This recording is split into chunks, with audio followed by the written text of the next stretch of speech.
নমস্কার সবাইকে good morning জানিয়ে আজকের নতুন ব্লগটা শুরু করছি। ইচ্ছে খুশি লাইফস্টাইলের পক্ষ থেকে সবাইকে জানাই স্বাগতম। আশা করছি সবাই খুব ভালো আছো। আজকের ব্লগটা বিরিয়ানির হাঁড়ি দেখে বুঝতেই পারছো আজকের রেসিপি আমার হলো বিরিয়ানি। 25-এর পর থেকে তো লেগেই থাকে রোজ রোজ ফিস্ট তো ছোটো থেকেই হয়ে আসছে, পুরো 1 জানুয়ারি পর্যন্ত চলতে থাকে এটা। তো আজকে 26, আজকের ব্লগটা আমি তোমাদেরকে একটু লেটে আপলোড করছি, যদিও তার জন্য মাপ চেয়ে নেব। এখনও পর্যন্ত যারা আমায় সাপোর্ট করে আমার চ্যানেলটাকে সাবস্ক্রাইব করেছো তাদেরকে অসংখ্য ধন্যবাদ জানাই। আর যারা এখনও পর্যন্ত আমার পাশে এসে দাঁড়াওনি তাদের কাছে আমার বিনীত অনুরোধ তারা যেন আমার চ্যানেলটা সাবস্ক্রাইব করে আমাকে সাপোর্ট করে, যাতে আমি পরবর্তী ভিডিওগুলো আরও ভালোভাবে বানাতে পারি। তাহলে চলো রেসিপিটা দেখে নেওয়া যাক। প্রথমেই পেঁয়াজ অনেকটা নিয়ে নিয়েছি, এইবার লাল করে পেঁয়াজগুলো ভেজে নিচ্ছি। ওটা বিরিয়ানির ওপরে ছড়া দেবো বলে, ওটা বেরেস্তা বানাবো বলে তাই লালচে করে ভেজে তুলে নিয়েছি। এইবার কয়েকটা আলু আমি ভালো করে ভেজে নেব। আলুগুলো আমি আগে থেকেই সেদ্ধ করে নিয়েছি। ভালো করে আলুগুলো সেদ্ধ না করে নিলে পরে শক্ত শক্ত হয়ে রয়ে যায়। এবার আলুগুলো আমি আস্তে আস্তে ভেজে নেব একটা একটা করে। দেখো উনুনের আঁচটা কিন্তু একদম আস্তে রেখেছি, যেহেতু 10 জন মতো আছে ছোট বড় সবাই মিলিয়ে আজকের ফিস্টে, তাই রান্নাটা আমি আজকে মাটির উনুনেই করছি। গ্যাসে হলে অনেকটা সময় লেগে যায়, অল্প সময়ের মধ্যে করতে হবে। প্রায় অনেকটা বেলা হয়ে গিয়েছিল, 10টার পর সিদ্ধান্ত নিয়ে ফিস্টটা শুরু হয়েছিল। এই সময়টা বাচ্চাদের এখনও স্কুল খোলেনি, 2রা জানুয়ারি থেকে হয়তো খুলে যাবে। যতদিন পর্যন্ত স্কুল না খুলে যাচ্ছে ততদিন পর্যন্ত ফিস্টটা চলতেই থাকে, প্রতিদিন কিছু না কিছু। আজ ফুচকা, কাল এই কাল ওই। আমরা যখন ছোট ছিলাম তখন আমরাও কিন্তু এই সময়টা এইভাবে ফিস্ট করে কাটিয়েছি। কারো বাড়ি থেকে আলু, চাল, তেল, মশলা অল্প অল্প করে দিয়ে অল্প কিছু উপকরণ নিয়েই মোটামুটি বসে যেতাম ফিস্ট করতে। সেই সব দিনগুলো তো এখন আর পায় না, কিন্তু ছোটরা যেহেতু আছে বাড়িতে ওদেরকে নিয়েই বড়রা সবাই মিলে আয়োজন করে ফেলি ছোটোখাটো একটা করে ফিস্ট। ওদেরও ভালো লাগে আর আমাদেরও ভালো লাগে ওদের সঙ্গে অনেকটা সময় কাটিয়ে নিতে। এইবার মাংসগুলো আমি ভেজে নিচ্ছি। মাংসগুলো আগে থেকে আমি গোলমরিচ আর লঙ্কার গুঁড়ো মাখিয়ে রেখেছিলাম, আর একটু টক দই, সেটা ভেজে নিয়ে এলাম ভালো করে। আমি কিন্তু আগে ওর মধ্যে লবণ দিইনি, কারণ লবণ দিলে জল কেটে যায়, আর জল কেটে গিয়ে মাংসগুলো ভালো ভাজা হতে চায় না। তাই কিছুক্ষণ ভেজে নেওয়ার পর ওপর থেকে হালকা করে লবণ দিয়েছিলাম। এইবার মশলাটা করে নেব। এই মশলাটা আমি মাংসটা কষিয়ে নেব। প্রথমেই তো পেঁয়াজ ভালো করে ভেজে নিয়েছি, গোটা গরম মশলা, ক্যাপসিকাম, টমেটো, বাড়িতে মাংস বানানোর জন্য যেইভাবে মশলা কষাই সেইভাবেই মিশিয়ে নিয়েছি আর কি। তবে ঝাল, নুন, তেল এগুলো একটু কম দেব।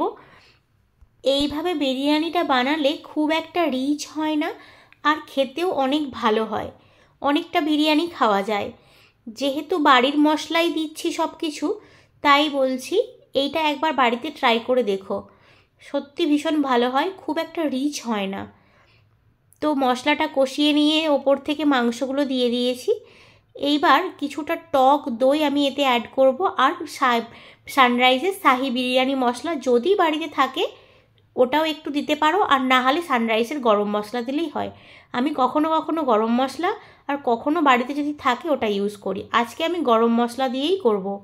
এবার মাংসটাকে বেশ অনেকক্ষণ ধরে কষিয়ে নিতে হবে। মাংসটা কষিয়ে ভালো করে নিতে হবে।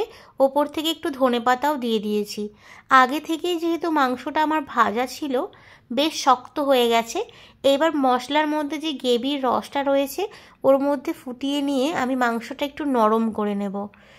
মোটামুটি ভালো মতন কষানো হয়ে গেলে এইবার বিরিয়ানি করার জন্য সব কিছু উপকরণ আমি একসঙ্গে সাজিয়ে নেব। আগে থেকেই আমি রাইসটা ফুটিয়ে রেখেছিলাম। বাসমতি চালের 10 জনের ওই 1 কেজি মতন চাল আমি আগে থেকেই ঝরঝরে করে ফুটিয়ে রেখেছিলাম। আর এইবার বসে গেছি সমস্ত উপকরণগুলো একসাথে নিয়ে, যাতে বিরিয়ানির হাঁড়িটা সাজিয়ে ফেলতে পারি। প্রথমেই আমল দুধ গুলিয়ে রেখেছিলাম, আমল দুধের মধ্যে 2 ছিপি মতন গোলাপ জল দিয়ে দিচ্ছি, যেটা খাওয়া যায় সেই গোলাপ জল। তারপরে দিয়ে দিচ্ছি মিঠা আতর। মিঠা আতরটা প্রচণ্ড কম পরিমাণ থাকে, একদম ছোটো কৌটোটা, খুব একটা স্মেল আসে না সবটা দিয়ে দিলে, তাই মিঠা আতরটা পুরোটাই আমি দিয়ে দিলাম। এইবার একটুখানি ফুড কালার আমি ওর মধ্যে অ্যাড করব। ফুড কালার যদিও আমি আগে কিছুতেই ইউজ করি না, তবুও ফুড কালারটা না দিলে বিরিয়ানির মধ্যে যে কালারটা শুধুমাত্র হলুদে আসে না, তাই জন্য ওই ফুড কালারটা আমি ইউজ করে নিলাম। এইবার প্রথমেই হাঁড়ির মধ্যে আমি ঘি বুলিয়ে রেখেছিলাম পুরো হাঁড়িটাতে, এবার অল্প অল্প করে রাইস দিয়ে দিচ্ছি। হাঁড়িটা যেমনভাবে সাজাবে তেমন সুন্দরভাবে কিন্তু বিরিয়ানিটা আঁচ খেতে তেমন সুবিধা হবে কিন্তু। তো প্রথমেই কিছুটা লেয়ার রাইস দিয়ে দিয়েছি, তার ওপর থেকে একটা একটা করে আলু চিকেনগুলো আমি সাজিয়ে নিচ্ছি। এইবার ধীরে ধীরে পাট পাট করে মশলাগুলো দিয়ে দেব। অল্প একটু গোলমরিচের গুঁড়ো, একটু লবণ, ধনে পাতা দিয়ে একটা লেয়ার আমি মোটামুটি সাজিয়ে নেব। এইভাবে ধীরে ধীরে কয়েকটা লেয়ার করে নেব। দেখতেই পাচ্ছ রাইসটা মোটা করে দিয়ে দিচ্ছি, যাতে নিচের লেয়ারটার সঙ্গে ওপরের লেয়ারটা দেখা না যায়। এবার গোলমরিচের গুঁড়ো, ধনে পাতা, লবণ দিয়ে মোটামুটি একটা লেয়ার হয়ে গেছে। এবার ওপর থেকে আর একটা লেয়ার করে নিচ্ছি। ওর ওপরেই এবার আলু সমস্ত কিছু দিয়ে আরও একটা লেয়ার সাজিয়ে নেব। এভাবে ধীরে ধীরে সাজিয়ে নিচ্ছি। এইভাবে বিরিয়ানিটা মোটামুটি আমার বাড়িতে 5-6 বার মতন হয়ে গেছে। তো প্রথমবারটা একটু প্রবলেম মতো হয়ে গিয়েছিল, যেহেতু গ্রেভিটা অনেক বেশি করে ফেলেছিলাম সেবার, তো অনেকটা রস রস হয়ে গিয়েছিল। কিন্তু তারপর থেকে একবারও আর ওই ভুলটা হয়নি। মোটামুটি কম একটু গ্রেভি করেছিলাম, যার জন্য ওই রস রস ভাবটা আর বিরিয়ানিতে আসেনি। তো চলো, ওপর থেকে সমস্ত কিছু দেয়া হয়ে গেছে আমার।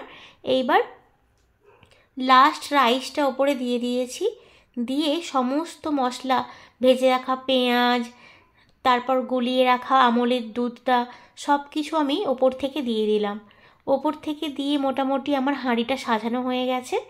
এইবার একটা হাঁড়ির চাপা ঢাকা দিয়ে ওপর থেকে চাপা দিয়ে বসিয়ে দেব গরম জলের ওপরে। গরম জলটা আমি আগে থেকেই করতে দিয়ে দিয়েছি। এইবার ফুটিয়ে নেব কিছুক্ষণের জন্য। মোটামুটি ঘন্টাখানেক আমি এইভাবে গরম জলের ওপর বসিয়ে রেখেছিলাম। যখন দেখতে পাচ্ছি হাঁড়ি থেকে পুরো ভাপ উঠে আসছে, তখন আমি হাঁড়িটা নামিয়ে নিয়েছি। এইবার বিরিয়ানিটা তোমাদেরকে উল্টে দেখাচ্ছি ঠিক কীরকম হয়েছে। কোনো রকম রস কিছু ছিল না, দেখো পুরো ঝরঝরে হয়েছে, আর দারুণ সুন্দর একটা স্মেল আসছিল ওটা থেকে। বাচ্চারা তো ভীষণ খুশি। এইবার চলো পরিবেশন করে নিই সবার সঙ্গে। এক এক করে আমি সবাইকে বিরিয়ানিটা তুলে দিচ্ছিলাম। বিরিয়ানিটা দেখো, ফুড কালারের জন্য কালারটাও ভীষণ সুন্দর হয়েছে, যদিও খুব অল্প দিয়েছিলাম মোটামুটি। এইবার একে একে সবাইকে বিরিয়ানিগুলো তুলে দিয়ে দিচ্ছি। আমাদের ফিস্টে কিন্তু বিরিয়ানিতে ডিমটা বাদ গেছে।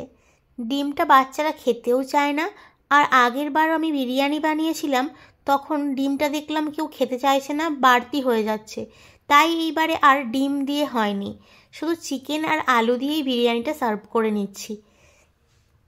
একে একে সবাই মিলে বসে গেছি বিরিয়ানিটা খেতে। কলা পাতার ওপর নিয়ে নিচ্ছি বিরিয়ানিটা। ওরা যেহেতু ছোট, ওদেরকেই আগে দিচ্ছি, তারপর আমরা নিচ্ছি। ওরাই তোমাদেরকে বলবে কেমন টেস্ট হয়েছে। ওরা তো খুব ভালো বলছিল, যদিও আমি সেটা তোমাদেরকে শোনাতে পারলাম না, কারণ আমি ওদের ভয়েসটা তখন নিইনি। এইভাবে সবাই মিলে একসাথে বসে খাওয়ার মজাটাই আলাদা রকম ছিল। এতে বিরিয়ানির স্বাদটা আরও ডবল হয়ে গিয়েছিল। যদিও ভিডিওটা কেমন লাগলো অবশ্যই কমেন্ট করে জানাবে, আর একটা লাইক তো দেবেই।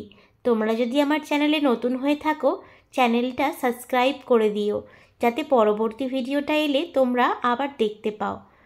তোমরা যদি ভিডিওটা ফেসবুক পেজ থেকে দেখে থাকো, তাহলে অবশ্যই পেজটা ফলো করে দিয়ে লাইক করে দিও। চলে যাচ্ছি আজকের মতো।